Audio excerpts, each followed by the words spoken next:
দেশ ও দেশের বাইরে যে যেখান থেকেই দেখছেন সবাইকে জানাই আন্তরিক শুভেচ্ছা ও অভিনন্দন। প্রিয় কৃষক, কৃষানী ও প্রিয় শ্রোতা ভাইবোনেরা, আপনাদের জন্য আজ আমরা নিয়ে এসেছি খুলনা বিভাগের বটিয়াঘাটা উপজেলার এক সফল কৃষকের গল্প। তিনি হলেন আমাদের গর্ব, পরিশ্রমী কৃষক রফিকুল ইসলাম। একসময় তার ছিল খুবই সামান্য জমি। জীবনের শুরুটা ছিল সংগ্রাম আর পরিশ্রমের গল্প। কিন্তু আজ তিনি পরিচিত পুরো এলাকায় একজন সফল লালশাক ও পুঁই শাক চাষী হিসেবে। রফিকুল ইসলাম বলেন, শুরুতে অনেক বাধা ছিল। জমি ছিল অনুর্বর, পানি ধরে রাখত না। কিন্তু আমি হাল ছাড়িনি। জমি প্রস্তুত করার সময় জৈব সার ব্যবহার করেছি, সেচের জন্য স্থাপন করেছি পাইপলাইন। তারপর নিয়ম মেনে বীজ বপন, পরিচর্যা ও আগাছা পরিষ্কার করেছি। আল্লাহর রহমতে এখন প্রতি মৌসুমেই ভালো ফলন পাই। তিনি আরও জানান, লালশাক ও পুঁই শাক চাষে সবচেয়ে গুরুত্বপূর্ণ হল জমি নির্বাচন, সঠিক সার প্রয়োগ এবং নিয়মিত কীটনাশক ব্যবহার। তিনি বলেন, ভালো ফসল পেতে হলে জমি একটু উঁচু হতে হবে, যাতে পানি না জমে।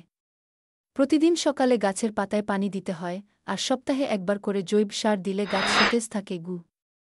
রফিকুল ইসলাম তার শাক চাষ থেকে শুধু নিজের পরিবারকেই সচ্ছল করেননি, বরং আশপাশের ৫ জন যুবককে এই কাজে যুক্ত করেছেন। এখন তারা সবাই মিলে বাজারে শাক বিক্রি করেন। তিনি বলেন, আমাদের এলাকার বাজারে লাল শাক আর পুঁই শাকের চাহিদা অনেক। আমি এখন নিজের মোটরসাইকেলেই বাজারে নিয়ে যাই, সরাসরি বিক্রি করি। লাভও পাই, সন্তুষ্টিও পাই।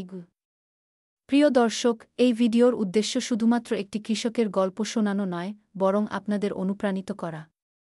আমাদের দেশের তরুণ প্রজন্ম যদি একটু পরিশ্রম করে কৃষিতে মন দেয়, তাহলে শুধু নিজেকে নয়, পুরো সমাজকেও বদলে দিতে পারে। রফিকুল ইসলামের মতো আরও অনেক কৃষক আছেন, যারা প্রমাণ করেছেন পরিশ্রম করলে সফলতা আসবেই।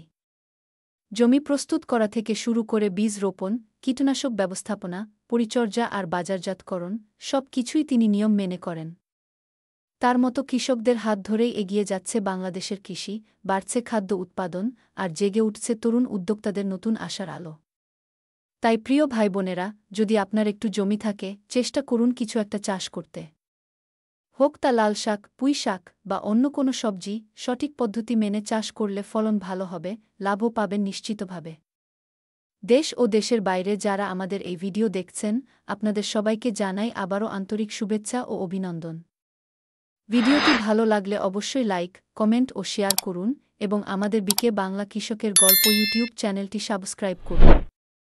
কারণ আমরা সবসময় আপনাদের সামনে তুলে ধরব বাংলাদেশের পরিশ্রমী কৃষক কিষানীদের জীবনের অনুপ্রেরণাদায়ক সাফল্যের গল্প। শেষে বিকে বাংলা কৃষকের গল্প ইউটিউব চ্যানেলের পক্ষ থেকে সবাইকে জানাই ভালোবাসা, শুভেচ্ছা ও অভিনন্দন। মাটির গন্ধ, ঘামের ফোঁটা আর সফলতার হাসি, এই গল্পই আমাদের গর্ব, এই গল্পই বিকে বাংলা কৃষকের গল্প।